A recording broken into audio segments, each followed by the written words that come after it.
la fe que conquista el mundo o la fe que vence el mundo. Y les pido a todos ustedes que traen su Biblia, los que no traigan Biblia, siéntense con un cristiano. Es como ir, ¿verdad?, a jugar fútbol sin la pelota. Venir a la iglesia y no traer la Biblia es como ir a un campo de fútbol a jugar fútbol y no tienes pelota con qué jugar. Digo, es ridículo, ¿verdad? Bueno, en Hebreos capítulo 11 tenemos nosotros lo que se conoce como la galería de los héroes de la fe.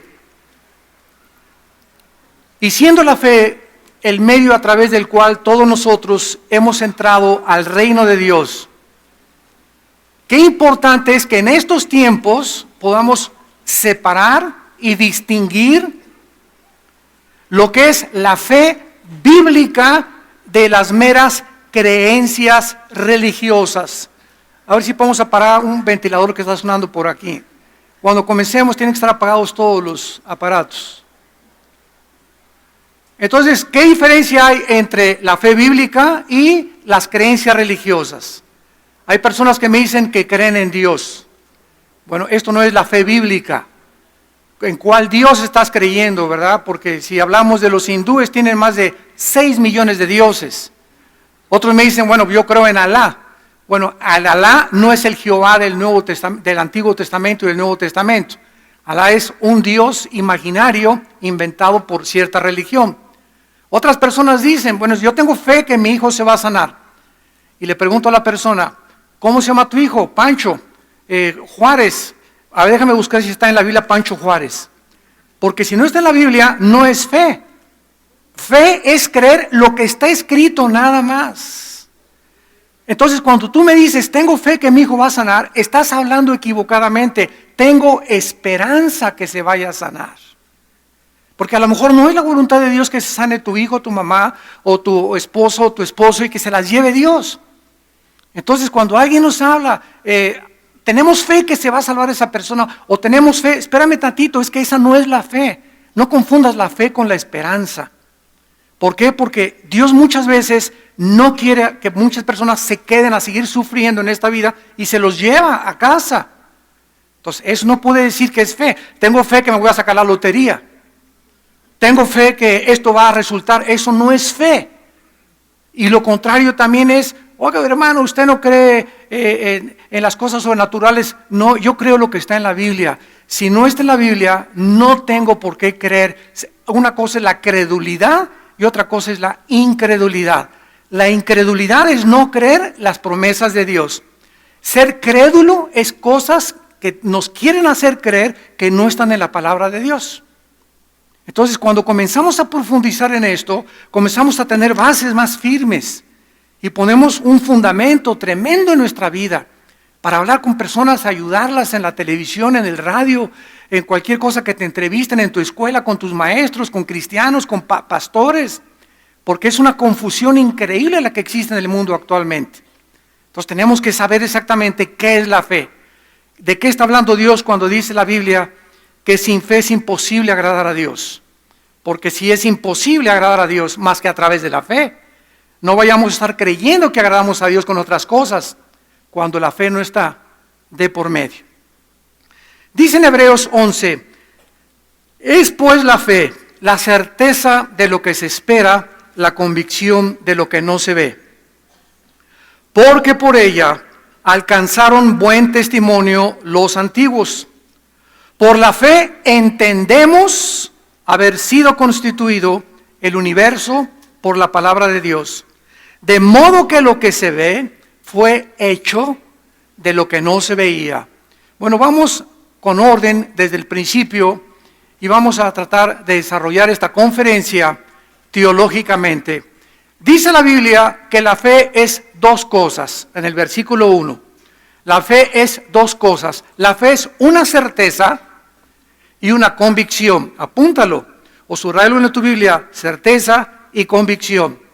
Muy bien, la palabra certeza significa seguridad. La fe es algo que no es humano. La fe nadie la puede tener sin tener la Biblia, porque la fe es por el oír y el oír por la palabra de Dios. Si tú no has oído algo de la palabra de Dios o estás basando algo que no tenga su fundamento en la Biblia, no es fe. Porque la fe proviene de lo que está escrito en este libro. Entonces, la fe es una seguridad, dice la fe, la certeza de lo que se espera. Es una seguridad de algo que viene, algo futuro. Si yo lo tengo ahorita, ya no es fe. Porque la fe no puede, escúchame, la fe no puede tener evidencias. La fe es algo forzosamente que estás esperando que viene. Y en segundo lugar es una convicción profunda en tu espíritu, en tu alma, de algo que no ves. Vamos a resumirlo. La fe está relacionada con el futuro y con lo invisible. ¿Vamos bien? La fe está relacionada con el futuro, con algo que viene y con lo invisible. Si lo veo, ya no es fe. Por eso ahorita está de moda, como ya los cristianos no quieren vivir por la fe, sino por la vista, pues sanidades por todos lados, y gracias a Dios que Dios sigue haciendo sanidades, y nosotros oramos por los enfermos también. Pero creer que un milagro pueda darte fe es antibíblico 100%. ¿Por qué? Porque mucha gente dice, bueno, si yo veo ahorita a un paralítico que se levante y camine, y si yo veo ahorita a mi sobrino que ha estado ciego de nacimiento, que abra los ojos, ¿voy a creer en Dios? No es verdad, no es verdad, no es verdad. Ese milagro te va a afectar tus emociones, tus sentimientos, durante 1 día o 2 días o 3 días, y pues sí, fue algo sobrenatural. Hasta mejor un médico ateo se puede sorprender de que, oiga, yo le diagnostiqué cáncer y ahorita los a rayos X dice que usted no tiene cáncer. Esto es un milagro. Y los impactas, las emociones, pero estas emociones no transforman el corazón, porque la fe es por el oír y el oír por la palabra de Dios. Nunca la fe es por algo que vemos. Nunca la fe es por algo que vemos. Veamos esto en Juan capítulo 2, Evangelio de Juan capítulo 2. Porque si lo vemos ya no es fe. Ya estamos operando o caminando por vista. Dice en Juan capítulo 2, versículo 23 al 25, al 24. Estando en Jerusalén en la fiesta de la Pascua, fíjate lo que dice la Biblia. Muchos creyeron. O sea, cada vez que tú veas en la Biblia la palabra creer, no siempre significa fe. Porque unos creen en Buda, otros creen en Mahoma, otros creen en San Malaquías, otros creen en las profecías mayas, otros creen en esto, otros creen que el mundo se acaba dentro de 2 meses, otros creen. Esas creencias no son fe. Son creencias basadas en tradiciones humanas, etcétera, etcétera. Entonces, aquí dice la Biblia que muchos en la fiesta creyeron en su nombre creyeron viendo. Dios mío, los milagros que hace este hombre, ¿no? Tiene que ser Dios en él operando, etcétera, etcétera. Y podríamos creer nosotros, si asociamos esta palabra creer con conversión, pues podríamos asegurar, se convirtieron viendo. Pero miren lo que dice el versículo 24. Pero Jesús no se fiaba de ellos porque conocía a todos. O sea, él no se emocionaba, caray, voy a hacer muchos milagros porque voy a pasarme haciendo milagros por todos para que todos crean. No, Jesucristo sabía que los milagros que él hacía eran señales que apuntaban a un propósito específico de su Padre. Pero él no hacía milagros para entretener a la gente, para divertir a la gente, para hacer un circo de los dones o el poder que el Espíritu Santo operaba a través de su vida y de su cuerpo. Entonces el mismo Cristo, ¿verdad? En Hechos tenemos el Simón el Mago. ¿Se acuerdan del Simón el Mago que tenía magias y era brujo y creyó a Felipe? Y entonces cuando comenzó a seguir a Felipe, comenzó a usar el don para venderlo, para hacer dinero. Y le dijo, tu dinero perezca contigo, Simón. O sea, no creyó, creyó secularmente, pero no bíblicamente. No era fe la de Simón el Mago. Regresamos a Hebreos. Y la fe pues es la certeza, una seguridad de algo que viene, una convicción de algo que nosotros no podemos ver. Ahora muy bien, si la fe es dos cosas, una seguridad y una convicción, ¿quién nos las da? Muy bien, la seguridad, la certeza nos las da la Biblia. Hasta que nosotros comenzamos a leer y estudiar la Biblia, comenzamos a sentirnos seguros de donde estamos parados.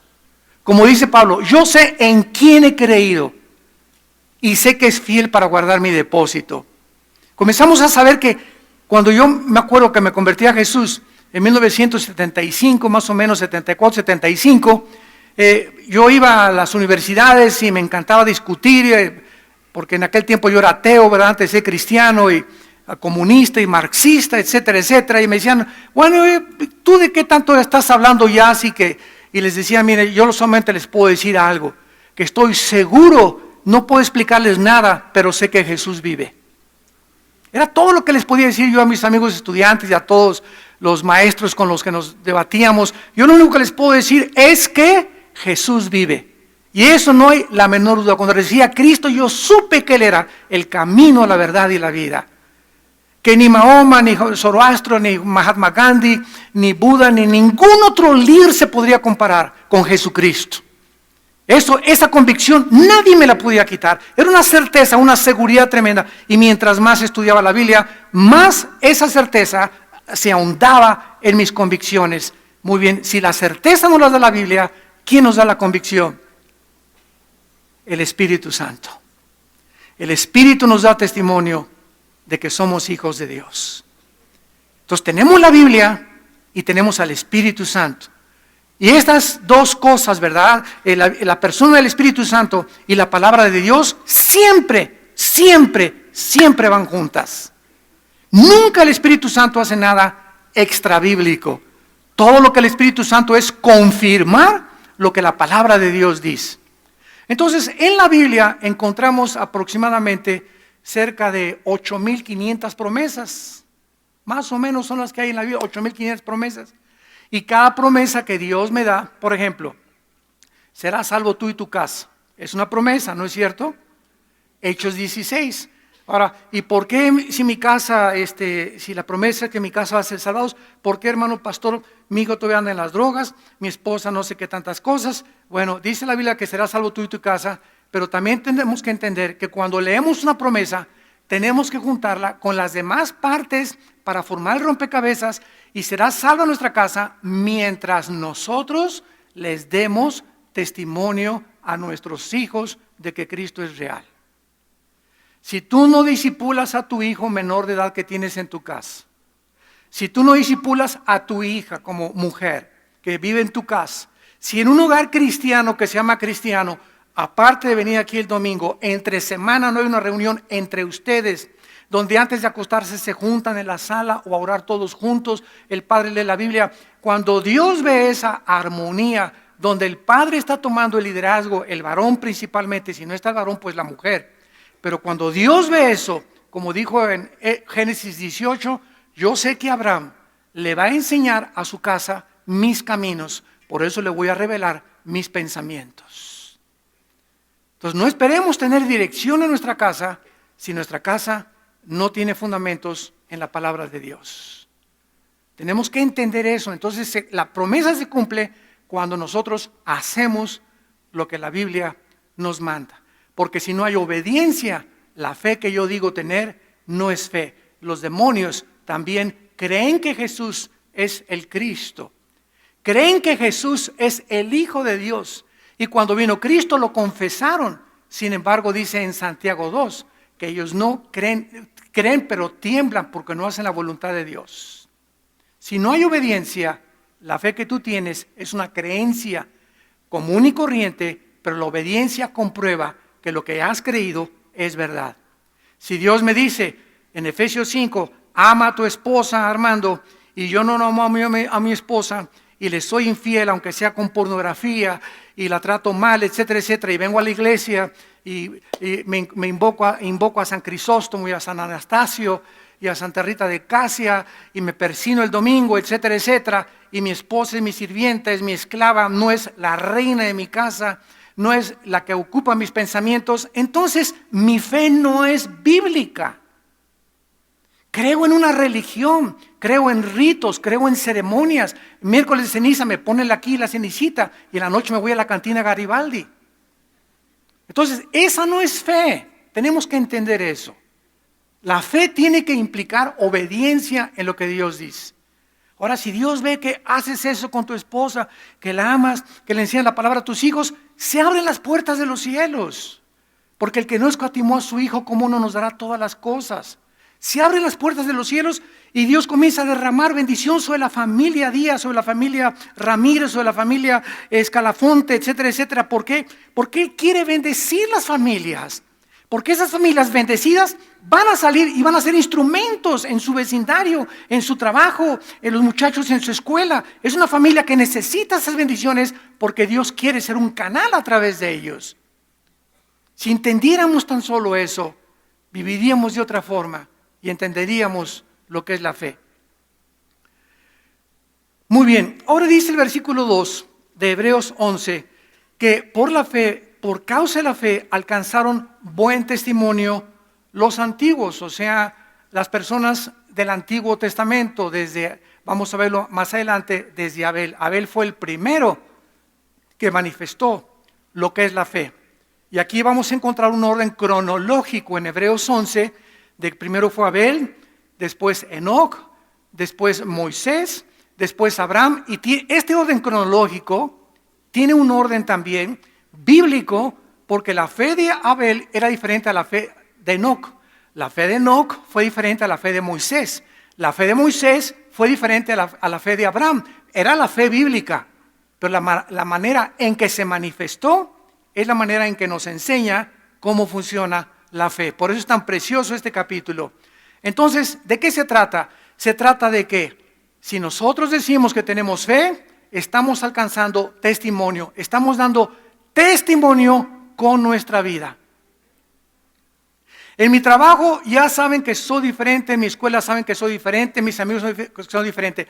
El momento que yo doy testimonio que soy diferente, ¿qué es diferente?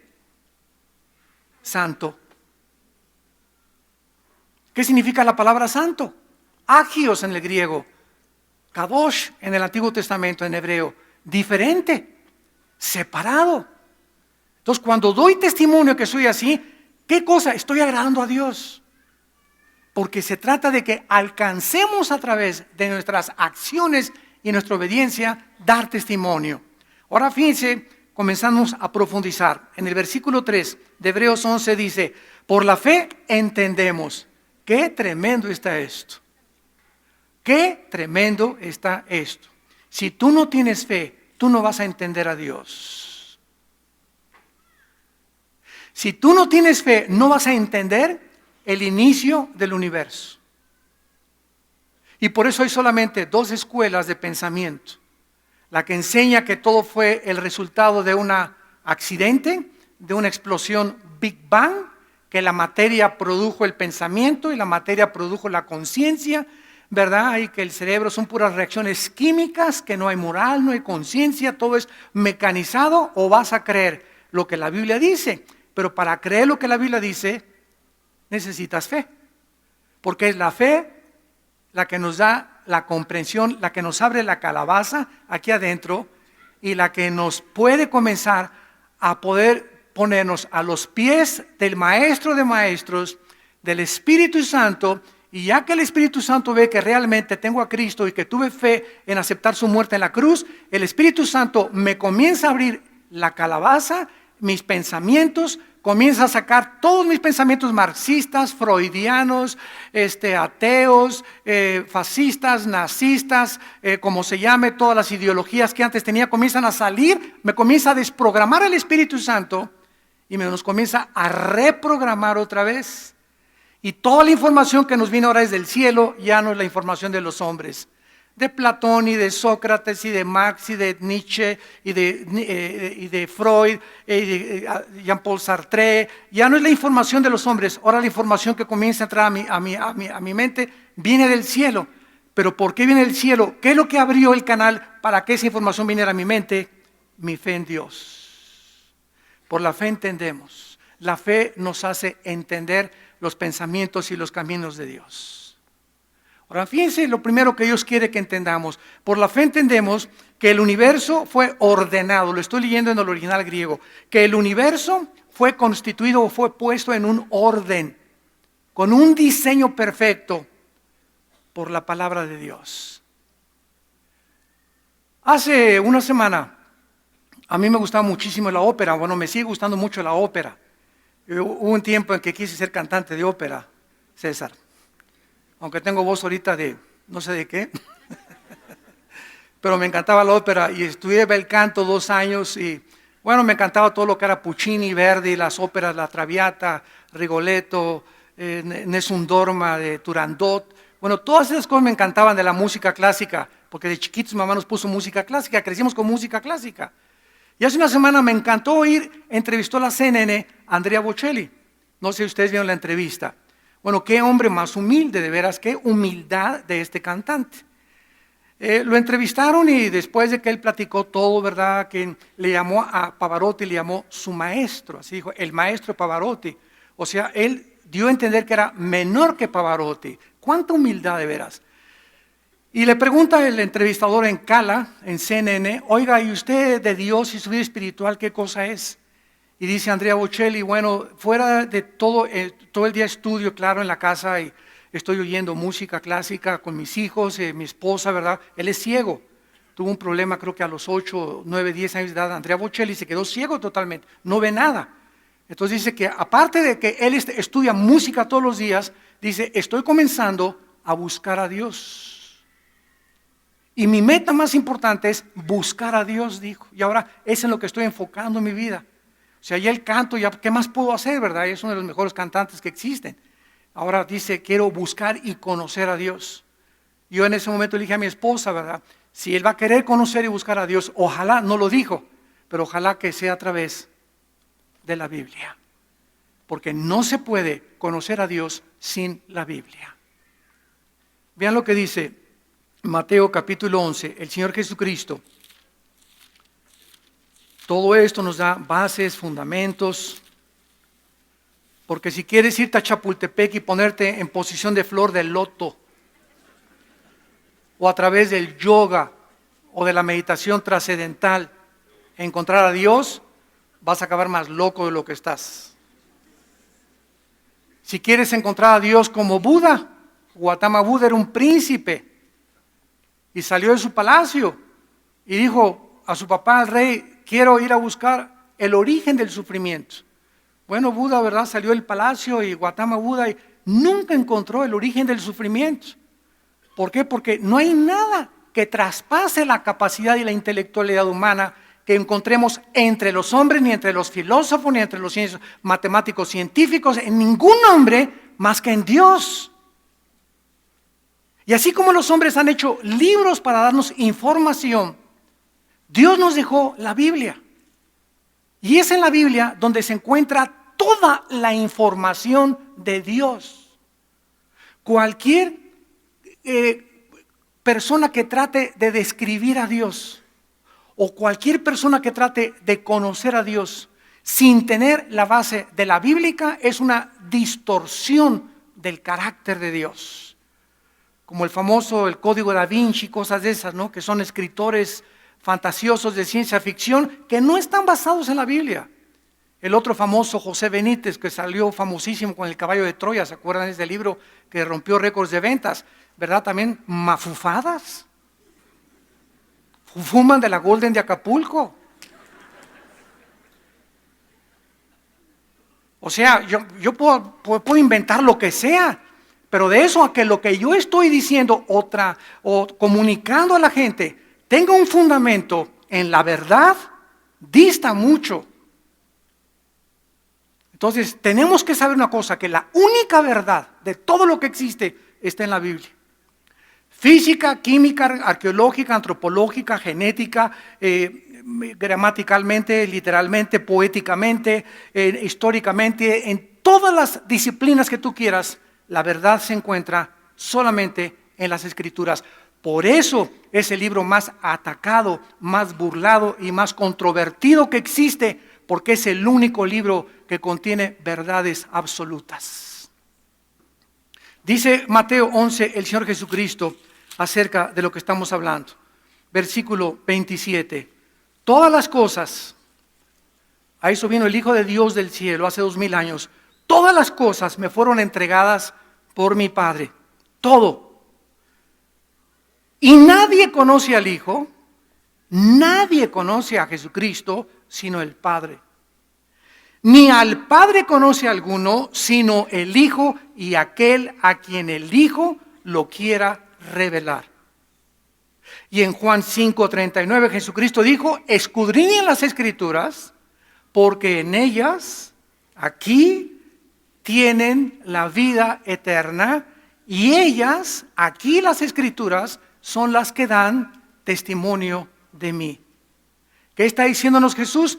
¿Quién quiere conocer a Dios? Yo. Jesús dice: primero me vas a tener que conocer a mí. Nadie puede conocer a Dios sin antes conocer a Cristo. ¿Y cómo puedo conocer a Cristo? A través de la Biblia. ¿Se fijan el orden? Así como vimos que por el universo fue constituido y puesto en orden por la palabra de Dios, dijo Bocelli en la entrevista, le pregunta a este entrevistador: ¿por qué cree usted en Dios? Y dice Bocelli: cuando yo veo un reloj, tiene que haber en la mesa de mi casa tiene que haber un relojero detrás.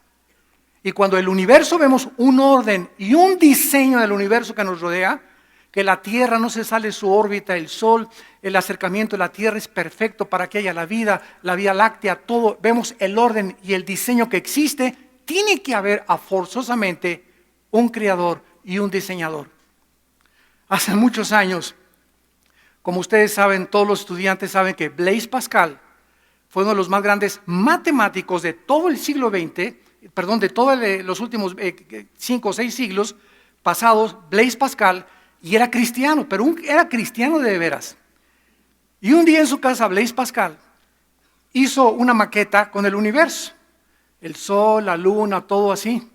Y entonces llegó unos profesores ateos, porque él enseñaba en una universidad también en Europa, Blaise Pascal. Y llega este profesor ateo y le dice: ah, qué bonito está todo esto, ¿verdad? ¿Quién lo hizo? Y le cuenta a Blaise Pascal: se hizo solo.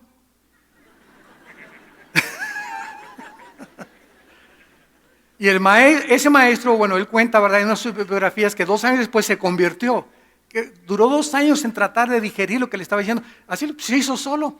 No seas tonto, como decir, ¿quién puede imaginar que se hizo solo? De la misma manera, ¿cómo podemos concluir después de ver el orden y el universo de que se ha hecho solo? Que es mucho más complicado que la maqueta que hizo Blaise Pascal. Cabeza de calabaza. Entonces, regresamos a Hebreos. Vemos pues que la fe nos da ese entendimiento de qué es la verdad, quién es Dios, quién es Cristo, cuál es el origen de nosotros, quiénes somos, a dónde nos dirigimos, cuál es el sentido y el propósito de que yo haya nacido. ¿O nací acaso como un armadillo, como una hiena, como un león, o como una vaca, o como un toro, como un perro, como un gato? Tenemos el mismo despropósito en la conciencia que tenemos de lo que nos rodea, de la vida biológica y espiritual, que los animales de ninguna manera. Esa conciencia de que pertenecemos a algo más, de que trascendemos de este mundo físico limitado, nos da testimonio, ¿verdad?, de que hay algo a través, y por eso existe la brujería y el ocultismo y los fenómenos paranormales y comunicación con los ovnis, y tiene que haber algo, y lo traemos aquí dentro de nuestra alma. Lo dice en Eclesiastés 3:11, Dios puso la eternidad en nuestros corazones. Ahora dice en Hebreos 11, versículo 3 también: de modo que lo que se ve fue hecho de lo que no se veía. Otro bombazo. En otras palabras, la Biblia nos dice, amados santos de Dios, que las cosas que no vemos son más reales que las que vemos. Eso choca con la razón humana, ¿verdad? Oiga, ¿qué me está usted diciendo? Digo, yo creo en este monitor porque lo estoy viendo. Dicen muchas personas, se les llama empíricas, o el empirismo es la filosofía que dice yo no creo lo que no veo, lo que no toco, lo que no huelo, lo que no gusto. Si mis 5 sentidos, las 5 ventanas de mi cuerpo no se comunican con el exterior, yo no lo creo. Entonces, esas personas no creen más allá de lo que sus sentidos les permiten. Y la Biblia nos dice lo contrario. Nos dice que todas las cosas que se ven son temporales. Tuvieron un principio, pero las que no se ven son eternas. Y cuando Cristo entra a mi vida y el Espíritu Santo me comienza a abrir la mente y entender las cosas de Dios, comienzo a darme cuenta que no vale la pena enfocarme en hacer dinero. Ok, tengo bonita voz, quiero ser cantante de ópera, pero no va a ser la prioridad de mi vida. Soy arquitecto, qué bueno, me voy a dedicar a estudiar, pero no, tampoco va a ser la prioridad de mi vida. Voy a ser político, pero no va a ser la prioridad de mi vida. No me voy a enfocar nada más en eso, en canto, o en deporte, o patear, futbolista. No, todas esas cosas son buenas en la vida, pero mi prioridad será buscar a Dios.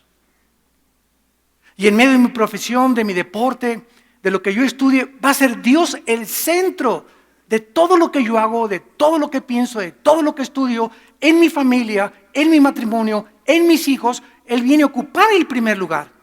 En segundo lugar, mi carrera de deportista, mi carrera de cantante, mi carrera de músico, de arquitecto, de físico, de matemático, de científico. Primero es Dios.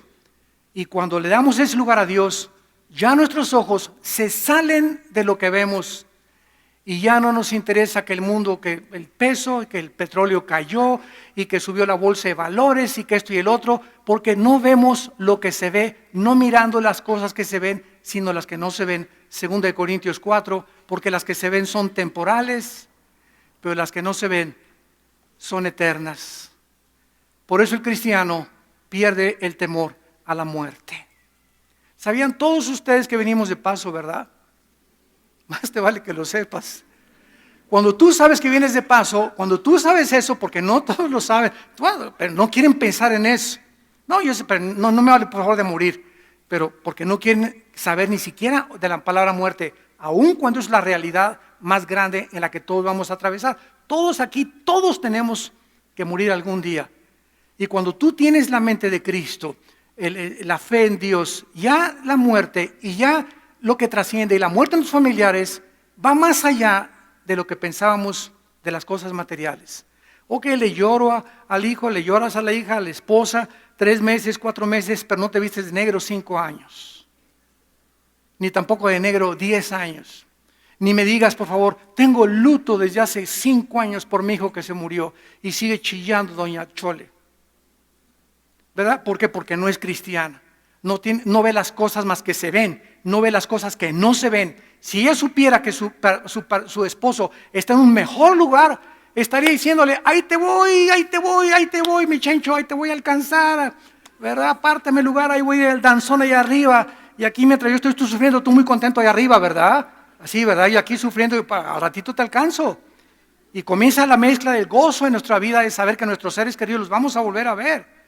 ¿Por qué? Porque ya no vemos las cosas que se ven, nada más no vemos la tumba, no vemos ahí la tierra que le echan, vemos que esa alma ya salió del cuerpo, ya no hay, aunque le hagan misa y aunque le hagan, le valen el jarabe tapatío ahí al muertito o lo que sea, ¿verdad? Él ya no está con nosotros.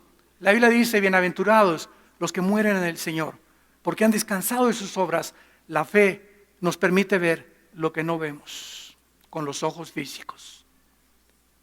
Por eso dice la Biblia, la fe, alcanzar un buen testimonio, de modo que lo que se ve fue hecho de lo que no se veía. Vemos ahora en el caso de Abel, versículo 4 de Hebreos 11, el primer ejemplo que la Biblia nos da. Si Abel fue el primer ser humano, no Adán y Eva, fue Abel, el primer ser humano de quien se menciona que tuvo fe en Dios. Siempre el principio en la Biblia de algo nos explica las consecuencias de ese principio o lo que desencadena ese principio. El fundamento de una casa es la base sobre la cual se construye todo. Y cuando queremos ver y queremos entender la construcción, si ver el principio, nos va a faltar el fundamento. Y el fundamento, para que entendamos en qué está basada la fe, es Abel.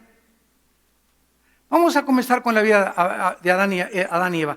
Adán y Eva fueron criados tal vez de 33, 35 años de edad, y Adán me imagino que era un poquito más grande que Eva. Por eso casi siempre es mejor que el hombre sea mayor que la mujer, porque la mujer envejece más rápido, y el hombre fue creado primero y después la mujer. Bueno, aparte de esto, vemos nosotros que Adán y Eva se rebelaron contra Dios y fueron sacados del huerto del Edén.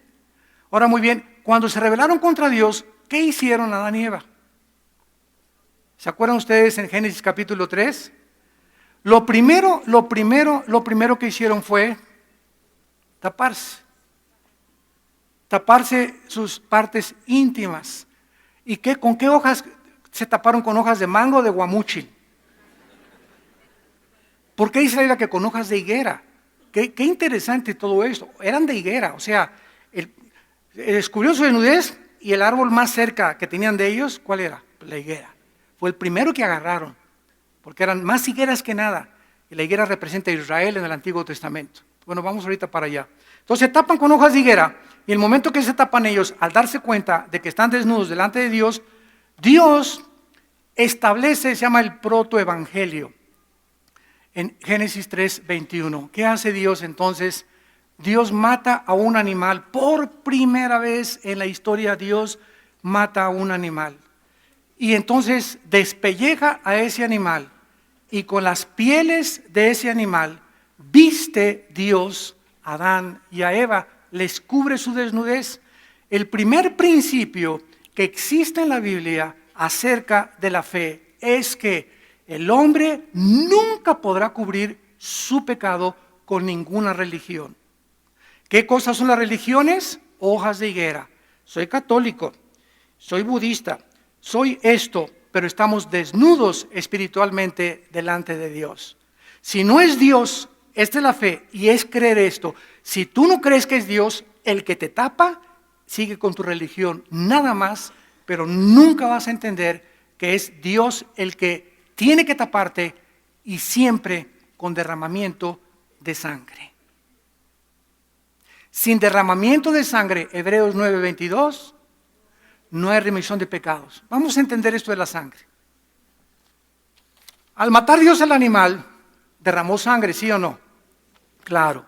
Entonces, Dios estaba diciendo, yo soy el que los voy a cubrir, pero la cubierta con la que los voy a cubrir tiene que provenir de alguien inocente. Ese animal tuvo que morir para que ustedes puedan estar delante de mí cubiertos. En otras palabras, tenía que haber una sustitución. En lugar de Dios matarlos, Adán y Eva, mata a un animal. Y el animal se convierte en un sustituto de lo que Adán y Eva deberían de haber hecho, ¿verdad? Haber muerto por su pecado, porque la paga del pecado es la muerte. Entonces Adán y Eva son cubiertos por Dios y encontramos, ¿verdad? Este es el Evangelio, que Dios es el que tomó la iniciativa, porque por gracia somos salvos por medio de la fe, no es de nosotros, es un don de Dios. Dios es el que nos cubre y siempre habrá la muerte de un sustituto. ¿Pero por qué la sangre? Levítico 17:11, apúntalo. Levítico 17:11. La vida de la carne está en la sangre. La vida de la carne está en la sangre. Hasta el siglo antepasado se descubrió la circulación de la sangre. Y hasta hace un siglo y medio, increíble. Y no sabían los médicos, les ponían cosas así como ostras así atrás en la espalda para sacarle la sangre. En lugar de dejar la sangre, se las querían sacar, succionárselas para aliviarlos. Y lo estaban perjudicando mucho más. Y la Biblia, 2000 años antes, en Levítico 17:11, ya estaba establecido que la vida del cuerpo humano está en la sangre. Tú vas a tomarte un examen de lo que sea, ahora ya aparece el cáncer en la sangre, la diabetes en la sangre, glóbulos rojos, glóbulos blancos, hemoglobina, protocomblina, etcétera, etcétera. Todas las características que se encuentran en la sangre determinan tu enfermedad. La vida del cuerpo está en la sangre. Ahora vean esto. La palabra vida es nepesh, que es alma. No se vayan a atragantar. Vamos a traducirlo. El alma está en la sangre. La vida de la carne está en la sangre. La palabra vida, Levítico 19, ponle ahí arriba, nepesh. Nepech, CH, se escribe en hebreo. Es alma. El alma se encuentra en la sangre. Cada vez que nace un niño, ¿cómo hereda el pecado del niño? Mira, si cada niño que naciera, Dios pusiera el alma ahí, Dios tendría que estar poniendo un alma con pecado en cada persona que naciera. Si el alma pudiera ser puesta por Dios directamente. Pero resulta que desde la sangre de Adán, lo vimos en la genética de Satanás, los que tienen esa serie, la genética de Satanás, vimos que desde Adán hasta nuestros días, todos los varones hemos heredado el cromosoma Y, que es el que determina el género masculino. Cuando mi mamá y mi papá tuvieron relaciones, el esperma de mi papá, el cromosoma Y, ovuló el óvulo de mi mamá, el huevo de mi mamá, y por eso nací varón. Todos somos varones. Nuestro papá nos transmitió el cromosoma Y. La mujer tiene XX, la mujer no tiene Y en sus cromosomas. Tiene XX, el varón tiene XY. Entonces, desde Adán hasta nuestros días, todos hemos heredado a través de la sangre el pecado. Entonces, ¿quién me transmitió el alma? Mi padre y mi madre. El alma que tú tienes te fue transmitida desde tus abuelos y abuelos y abuelos y abuelos y abuelos. Y por eso cuando entró la investigación del ADN 1953 por el doctor Crick, que por cierto es ateo, y dijo que veníamos del espacio, que una chispita cayó en la tierra, a pesar de su gran descubrimiento, ¿verdad? Profesando ser sabios se hacen tontos. Nos damos cuenta, ¿verdad?, que es impresionante la genética de Dios en la Biblia. Y por eso cuando la Virgen María se le aparece el ángel y le dice, María, vas a ser mamá. Pero ¿cómo? Si yo no me... José y yo para nada. Estamos desposados, comprometidos. Y le dice el ángel, ¿sabes una cosa? El santo ser que van a nacer en tu vida va a ser llamado Hijo de Dios. José no tuvo nada que ver con el nacimiento de Jesús, porque José traía el Y, el cromosoma Y infectado. Si José hubiera tenido relaciones con María y Cristo hubiera nacido del producto de la relación del cromosoma Y con los dos X de María, hubiera nacido infectado, no podría ser el Salvador de la humanidad. Y esto está escrito hace 2000 años, señores científicos y ateos que nos ven en la televisión. Hace 2000 años. Ahora con los descubrimientos del genoma humano descubrimos y entendemos por qué tenía que ser así.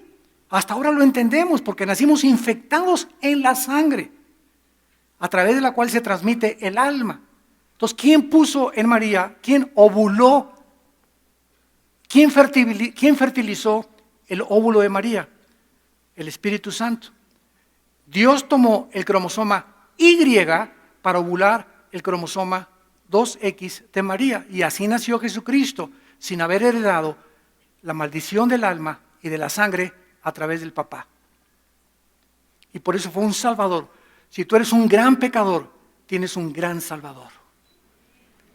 Que mis pecados no se imagina usted, hermano, cómo son. Yo he matado 25 personas, aborté a 10 y me dicen la loba de Santa Julia. ¿Sabes qué? Para una gran pecadora como eres tú que me escuchas, y para un gran pecador como tú, hay un gran Salvador. Gloria a su nombre. Muy bien. Ahora,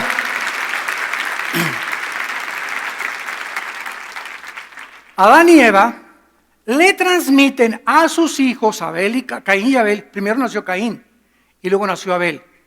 Se cree que fueron gemelos, porque en Génesis 3 dice claramente, ¿verdad? Génesis 4, perdón, y tuvo Caín y luego lo tuvo Abel. No, en el original de la construcción gramatical hebrea no parece que haya un paréntesis. Parece que Caín y Abel eran gemelos. Bueno, si eran o no, no eran verdad, no es el caso ahorita. La cuestión es que Adán y Eva les transmiten a sus hijos y les dicen, mira Caín, mira Abel. Cuando Dios les pida un sacrificio o una ofrenda, siempre tendrá que ser una ofrenda con derramamiento de sangre. Nunca le den a Dios el producto del sudor de su frente. Nunca por sus buenas obras, ni sacrificios se acerquen a Dios. Muy bien, vamos a Génesis 4 y vamos a ver quién de los dos hermanitos obedeció a sus padres y por qué Dios rechaza a Caín. Dice el capítulo 4 del Génesis, conoció Adán a su mujer Eva. La palabra conoció es la palabra hebrea yada, apúntala con Y, yada, Y-A-D-H-A, yada, que significa relación íntima. O sea, Adán y Eva tuvieron relaciones y Eva concibió y dio a luz a Caín y dijo, por voluntad he adquirido Ish, que se tradujo varón. Después dio a luz a su hermano Abel. Este después, ¿verdad? En el original griego implica un suceso inmediato. O sea, parece, por eso se cree que fueron gemelos. Bueno, dio a luz a su hermano Abel y fue pastor de ovejas y Caín labrador de la tierra. Y aconteció andando el tiempo que Caín trajo del fruto de la tierra una ofrenda a Jehová. ¿De dónde la trajo? O sea, ¿del qué? Del sudor de su frente, de sus buenas obras, de lo que él había cosechado y había labrado, de lo que él creía que también Dios podía aceptar.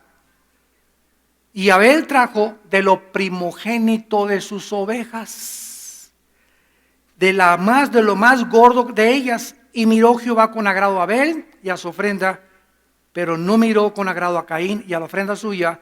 Y se ensañó Caín en gran manera y decayó su semblante. Desde el principio de la humanidad, dice en Hebreos 11, versículo 4, Abel trajo más excelente ofrenda que Caín, por lo cual fue encontrado justo. En otras palabras, Abel se acerca a Dios conforme Dios dictaminó y determinó que fuera.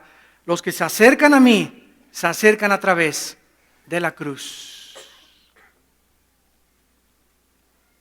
La muerte de su Hijo Jesucristo y la sangre que Él derramó es el único medio desde Abel tipificado y simbolizado en la muerte y sacrificio de animales, y Cristo viene como el Cordero de Dios que quita el pecado del mundo y abre los brazos en la cruz y dice Dios, ahora, Dios habiendo hablado muchas veces y de muchas formas, Hebreos 11:1, a través de los profetas, en estos tiempos nos ha hablado por el Hijo Jesucristo. De la cruz a nuestros días ya no hay más sacrificios, ya no hay más sangre derramada, ya no hay nada que podamos hacer, ni irnos de rodillas a la villa, ni Señor, si tú sanas a mi hijo te ofrezco $1,000,000 o nada, no hay nada que agrade a Dios más que la fe. La fe en que, como Él determinó, que nos acercáramos a Él. Ahora yo en las mañanas cuando vengo a orar con mi esposa, con mis hijos, etcétera, etcétera, todos los cristianos, venimos, Padre, en el nombre de Jesús. Cuando oréis en el nombre de Jesús, porque el Padre nos acepta y tenemos entrada al Padre, porque Él pavimentó el camino de entrada al cielo con la muerte en la cruz, con su sangre derramada. Dice en Hebreos 10, acerquémonos ahora confiadamente al trono de la gracia, por el camino nuevo y vivo que Cristo nos abrió, a través del velo, por su sangre. Entonces, ¿qué es Caín? El padre de las religiones. ¿Qué son las religiones? Inventos que el ser humano, por no conocer la forma de acercarse a Dios, quieren acercarse a Dios. A todas las religiones enseñan las buenas obras, pórtense bien, no coman de más palomitas, no rompan ni un plato, y cuando investiguemos de que tú eres una buena persona, te hacemos santo, te beatificamos o te canonizamos. Válgame Dios, Virgen del Socorro. ¿Dónde se encuentra eso en la Biblia? La Biblia dice que somos santos en el momento de recibir a Jesucristo como nuestro Señor y Salvador. Y aquí hay una religión que dice que ellos son los que determinan quiénes les dan ellos la santidad. Ni siquiera en la Biblia católica se encuentra esto, con respeto a los católicos que nos observan por la televisión, pero es la pura verdad. En la Biblia, en todas las cartas, Pablo a los santos de Filipos, Pablo a los santos de Corintio, Pablo a los santos de Éfeso, a todas las iglesias, Pablo escribía, les llamaba santos, porque la palabra santo no significa bueno, significa separado para el servicio de Dios. Todos nosotros los cristianos no somos buenos, ninguno tiene cara de San Crisóstomo de lo que estoy viendo, ni de Santa Rita de Casia. Todos somos personas con las que el Espíritu Santo sigue trabajando. Dios no ha acabado con ninguno de nosotros, pero estamos odiando el pecado cada día, y cuando caemos nos duele mucho y lo confesamos y nos volvemos a levantar otra vez. Cuando no éramos cristianos nos quedábamos tirados, divirtiéndonos, disfrutando el pecado.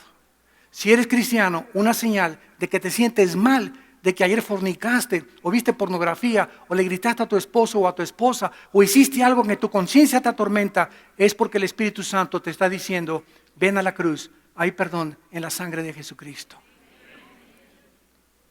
Esta es la grande diferencia. Caín es el padre de las religiones. Las religiones surgieron cuando el ser humano quiere acercarse a Dios a mi manera, como decía la canción de Frank Sinatra. ¿Saben ustedes cuál es la canción que van a cantar en el infierno? A mi manera. Ahí va a ser bien famoso Frank Sinatra. No digo que él, ¿verdad? Pero la canción. Porque todos los que están ahí porque quisieron vivir a su manera y no a la manera de la palabra de Dios. Los animales viven a su manera por instintos. Ahora nosotros, Dios nos pone la bendición y la maldición, y nos dice que escojamos el camino de Caín, que dice Judas, o el camino de Abel, que es el de la fe. Y terminamos en Hebreos 11, y dice la Biblia que Abel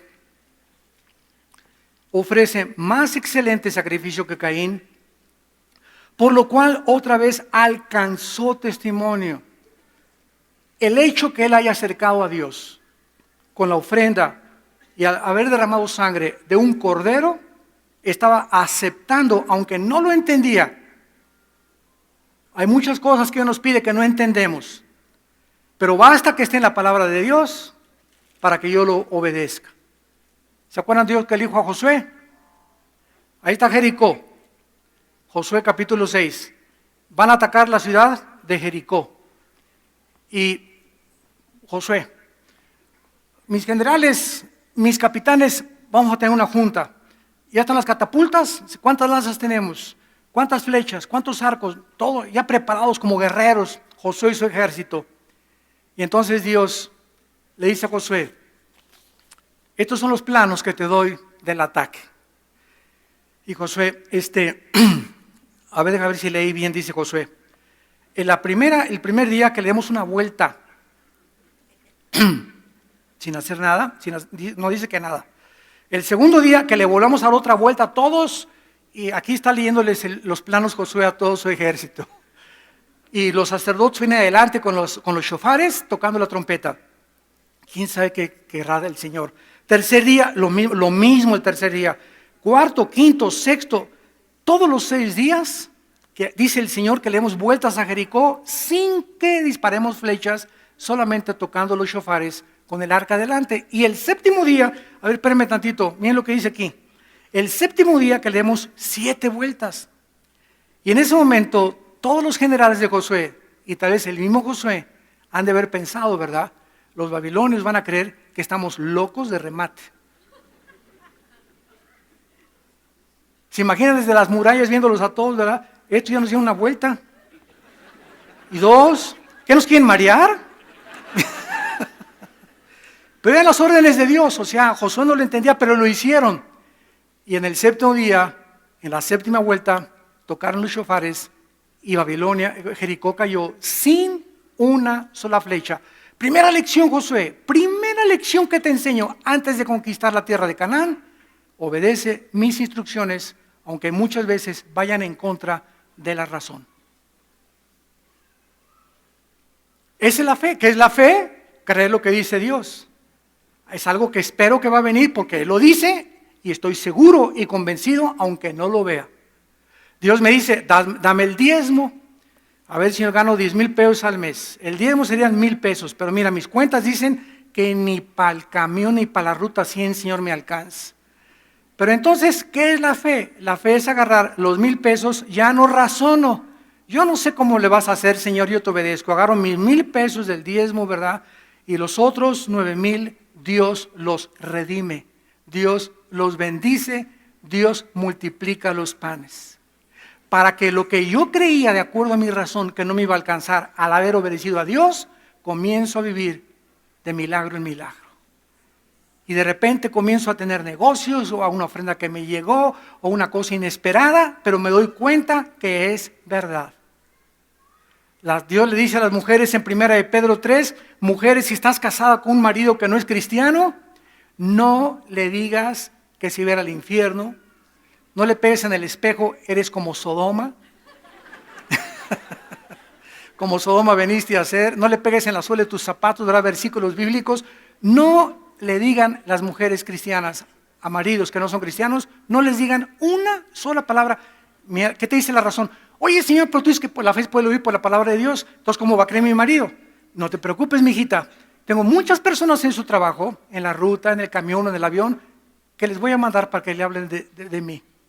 Él no se va a convertir contigo. Se va a convertir si tú eres y das un buen testimonio de conducta, con una conducta afable y apacible. Si la mujer hace eso en contra de la razón, el marido se convierte. Esa es la fe. ¿Qué es la fe? Creer lo que dice la Biblia. Pero si yo no obedezco, ¿cómo quiero que Dios multiplique mis finanzas, bendiga mi matrimonio y bendiga a mis hijos? Porque sin fe es imposible agradar a Dios. Señor, te damos gracias por tu palabra en esta mañana. Gracias por darnos el entendimiento de conocerte y entender con la fe tus caminos y tus pensamientos. Eres maravilloso, Señor. Oh, profundidad de la sabiduría y del conocimiento divinos. Cuán grandes son tus caminos, inescrutables tus pensamientos. ¿Quién comprendió la mente de Dios? ¿Quién le podrá aconsejar? ¿Quién le podrá decir qué haces? He aquí somos obra de tus manos, ovejas de tu prado. Queremos conocerte, Señor. Queremos entender por qué nos dices lo que nos dices, porque no es una fe ciega la que nos has dado. Es una fe respaldada por tu sabiduría. Y tú nos explicas después, cuando obedecemos, por qué nos dices lo que nos dices, porque nos amas. Gracias, Padre, porque es a través de esta obediencia a tu palabra que podemos caminar contigo. Hijo mío, no te olvides de mi ley, tu corazón guarde mis mandamientos, porque largura de días y años de vida y paz te aumentarán. Nunca se aparten de ti la misericordia y la verdad. Átalas a tu cuello, escríbelas en la tabla de tu corazón y hallarás gracia y buena opinión ante los ojos de Dios y de los hombres. Fíate de mí, dice el Señor, de todo tu corazón. Te estoy hablando con la verdad. No te apoyes en tus pensamientos, en tu prudencia. Reconóceme en tus caminos y voy a enderezar tus veredas para que nunca más vuelvas a ser sabio en tu propia opinión. En esta mañana también ustedes que nos ven por la televisión, los invitamos a que vengan a la cruz. La cruz es la manera que Dios estableció y determinó para que pudiéramos acercarnos a Él. Cualquier camino a Dios que va a la cruz o que sea otro camino que no es la cruz, es camino que conduce a la muerte. Porque hay caminos que parecen derechos, pero su fin es camino de muerte. Es la cruz, la forma en la que Dios diseñó su propósito para salvarnos. Ven a la cruz con estas palabras. Dile al Señor: perdona mis pecados, Creo que en la cruz de Cristo tu sangre me ha lavado y me ha dado nueva vida. Te pido que me laves, que me transformes en la persona que tú quieres que yo sea. Y quiero comenzar a entenderte, Señor. Perdona mi soberbia intelectual de querer vivir a mi manera, establecer yo mis reglas, cuando he entendido que eres tú, como creador, el que me dices lo que es bueno y lo que es malo. Te recibo, Jesús, en mi corazón, en el nombre tuyo precioso. Amén. Qué linda es la Biblia, ¿verdad? Preciosa la palabra de Dios. Preciosa la palabra de Dios.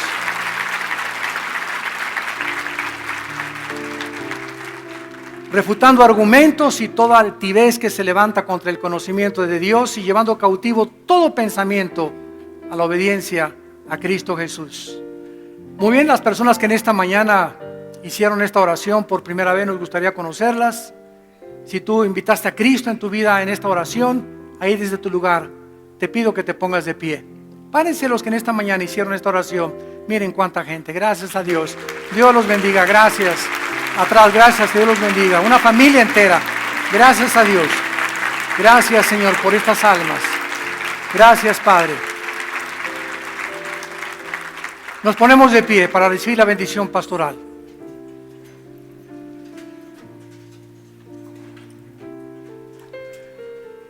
Dios bendiga tu vida y tu matrimonio. Dios bendiga a tus hijos. Dios bendiga el fruto de tu vientre. Dios bendiga a tus sirvientes, a tus animales domésticos, tu entrada y tu salida. Dios te llene de todo su conocimiento y sabiduría espiritual, para que andes siempre como es digno de andar en Él, llevando fruto en toda buena obra, creciendo en la gracia y el conocimiento de Jesucristo, fortalecidos con su poder en nuestra vida interior, para que en aquel día nunca nos avergoncemos de haber creído en aquel que dijo que Él era el camino, la verdad y la vida, la resurrección y la vida, el pan que descendió del cielo, el Cordero de Dios que ha lavado con su sangre nuestros pecados. Que Dios guarde tu corazón y tus pensamientos con esa paz que sobrepasa todo entendimiento, en el nombre de Jesús. Amén. Váyanse en paz.